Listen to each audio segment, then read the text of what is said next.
Lectura del Santo Evangelio según San Lucas, capítulo 4, del 24 al 30. En aquel tiempo, Jesús llegó a Nazaret, entró a la sinagoga y dijo al pueblo: «Yo les aseguro que nadie es profeta en su tierra». Había ciertamente en Israel muchas viudas en los tiempos de Elías, cuando faltó la lluvia durante 3 años y medio, y hubo un hambre terrible en todo el país. Sin embargo, a ninguna de ellas fue enviado Elías, sino a una viuda que vivía en Sarepta, ciudad de Sidón. Había muchos leprosos en Israel, en tiempos del profeta Eliseo. Sin embargo, ninguno de ellos fue curado, sino Naamán, que era de Siria.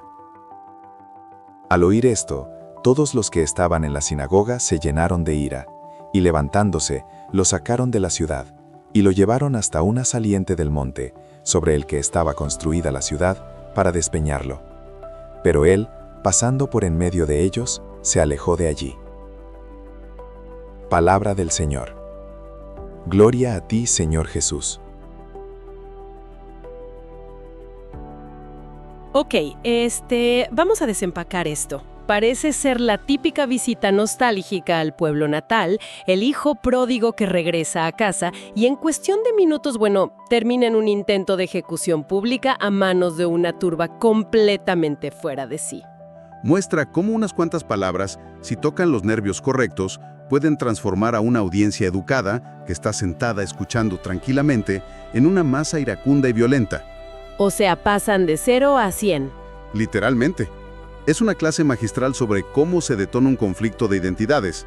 Básicamente, haz de cuenta que es como llegar a tu pueblo esperando que te organicen un desfile de bienvenida y en 5 minutos decides ofender a toda la junta de vecinos a un nivel tan personal que te quieren linchar.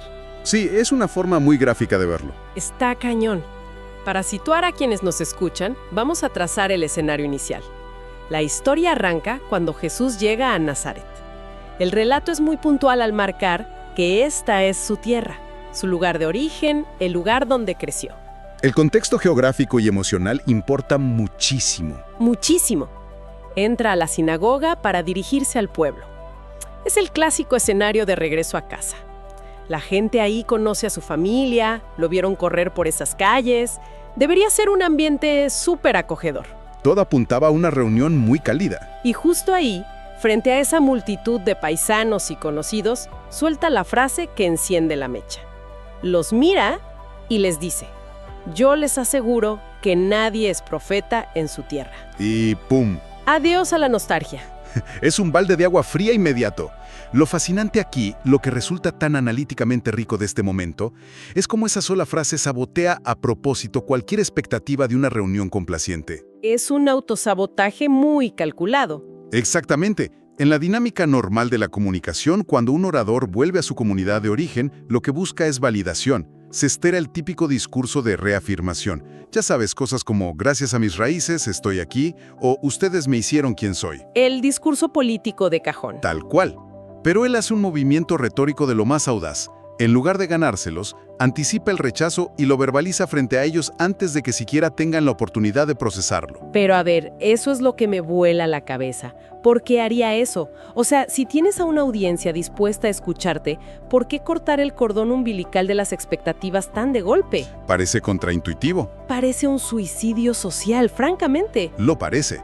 Pero es porque no está buscando caerles bien. Está buscando desarmar su sentido de propiedad sobre él. Ah, el sentido de propiedad. Al decir «nadie es profeta en su tierra», está declarando desde el minuto 0 que la autoridad que él trae es totalmente incompatible con la familiaridad condescendiente que ellos sienten.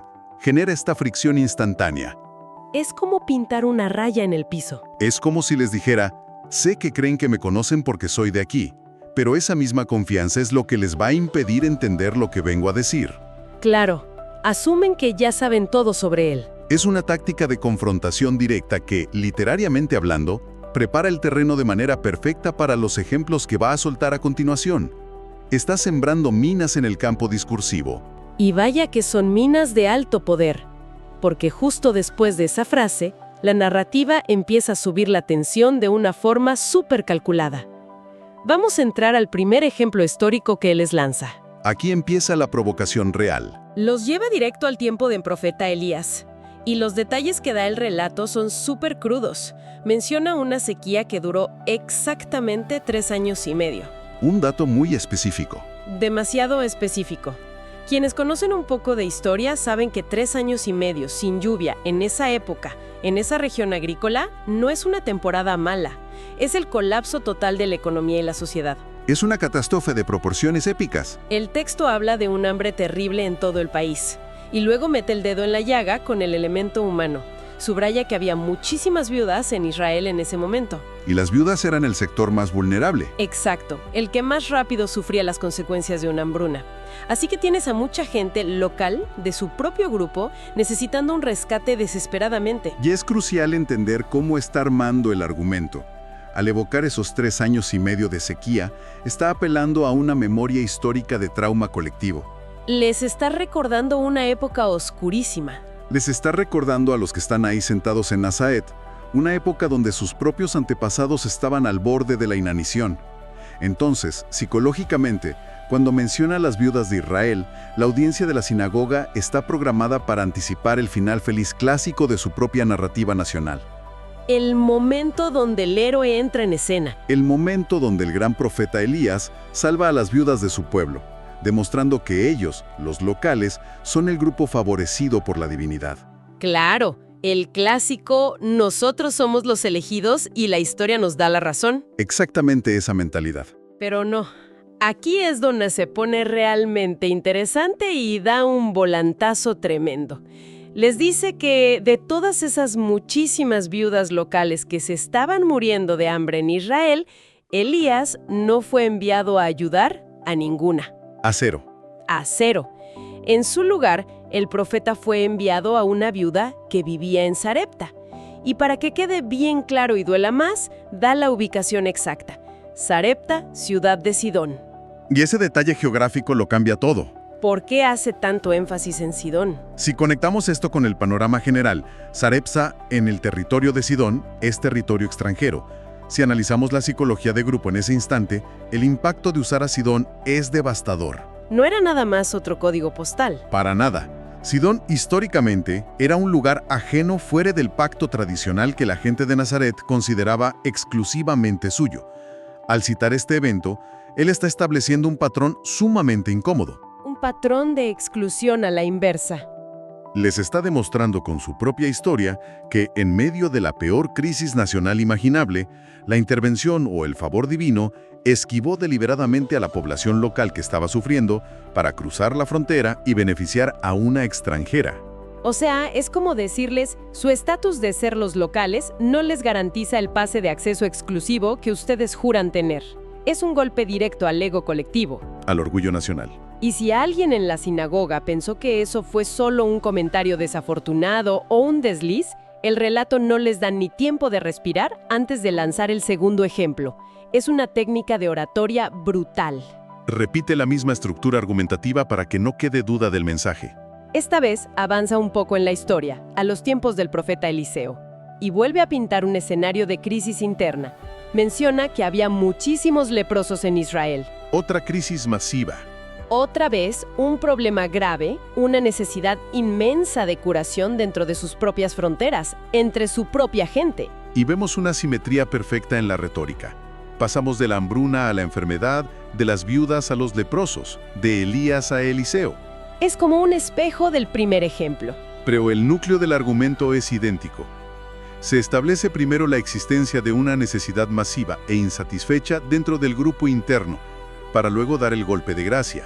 Y vaya que el golpe de gracia es seco. De todos esos leprosos que eran locales, ninguno fue curado. Solo uno recibió la cura, y fue Naamán. Y el origen de Naamán es la clave.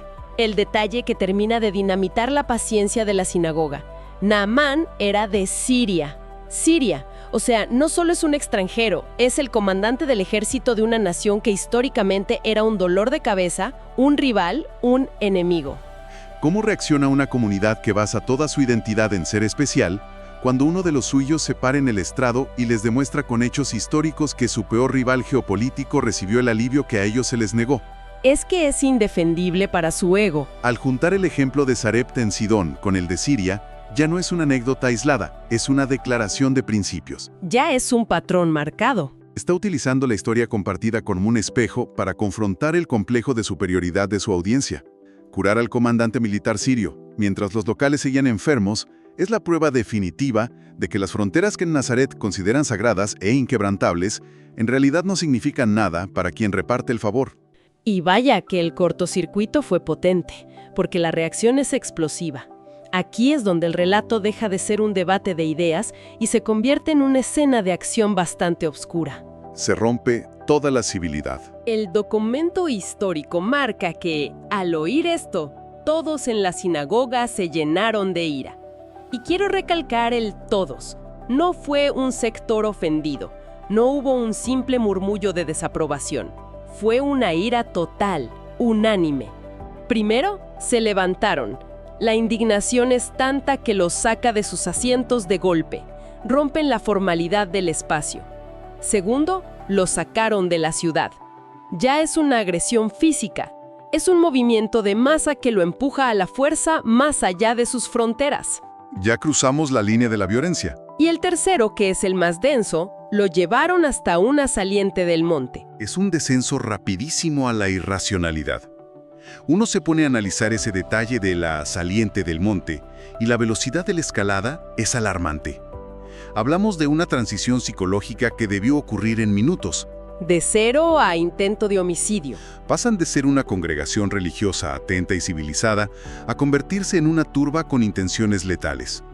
Este texto ilustra, tal vez, mejor que muchos manuales modernos, el comportamiento de la mentalidad de turba. ¿Cómo funciona eso psicológicamente en ese instante? Lo que pasa es que la retórica del orador despojó a la audiencia de su estatus especial.